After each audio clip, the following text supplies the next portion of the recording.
Kita bisa melihat 10-20 tahun yang lalu di mana teknologi belum semasif sekarang, masih terbatas, sehingga kita untuk berelasi itu harus ketemu dulu. Entah itu kita bicara soal bisnis, ataupun hanya sekedar nongkrong. Sehingga menjadi satu hal yang biasa ketika kita berelasi secara tatap muka.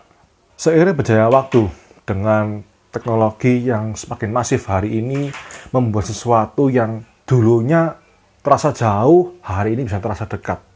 Dan begitu pula sebaliknya, di mana terasa dekat hari ini bisa menjadi terasa jauh. Ya. Yang dimana itu secara tidak langsung membuat pola berrelasi juga berubah. Sehingga kita bisa simpulkan bahwa cara berrelasi kita 10-20 tahun yang lalu dengan hari ini dan kedepannya itu tidak lagi sama. Hari ini kita bisa melihat persoalan yang terjadi di kalangan generasi muda seperti Gen Z, Gen Alpha, dan seterusnya. Karena mereka hidup di dunia digital, sehingga mereka dominan berkomunikasi dengan cara ngetik, tweet di media sosial, yang pada akhirnya ketika mereka hidup di dunia nyata, mereka merasa kesulitan untuk menyampaikan isi pikirannya, karena tidak terbiasa untuk menyampaikan secara lisan, secara tatap muka. Sehingga itulah yang menjadi sebuah hal yang sulit untuk dipahami oleh orang lain, ya, terutama generasi pendahulunya, ya, milenial, Gen X, baby boomer, dan seterusnya, seperti yang sudah pernah saya bahas di video saya tentang komunikasi sosial.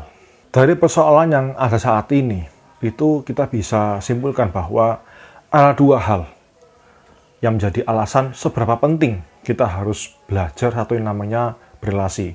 Nomor satu adalah manusia butuh bantuan orang lain untuk mewujudkan apa yang diinginkan dalam hidupnya. Nah, bagaimana caranya? Kita harus bisa mengkomunikasikan dengan cara yang tepat kepada sebanyak mungkin orang, supaya orang lain bersedia untuk membantu mewujudkan apa yang kita inginkan. Yang nomor dua adalah setiap konteks butuh cara komunikasi yang berbeda.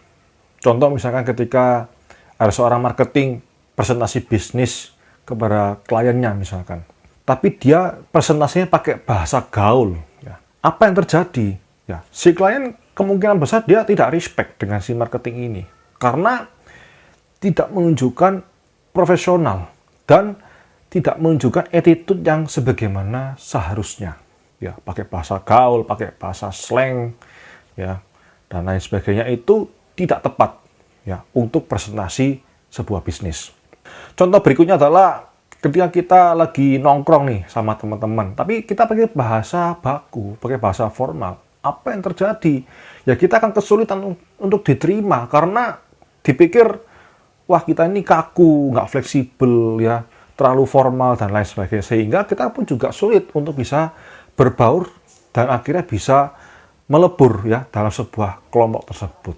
Sehingga kita bisa simpulkan bahwa setiap konteks itu butuh cara komunikasi yang berbeda.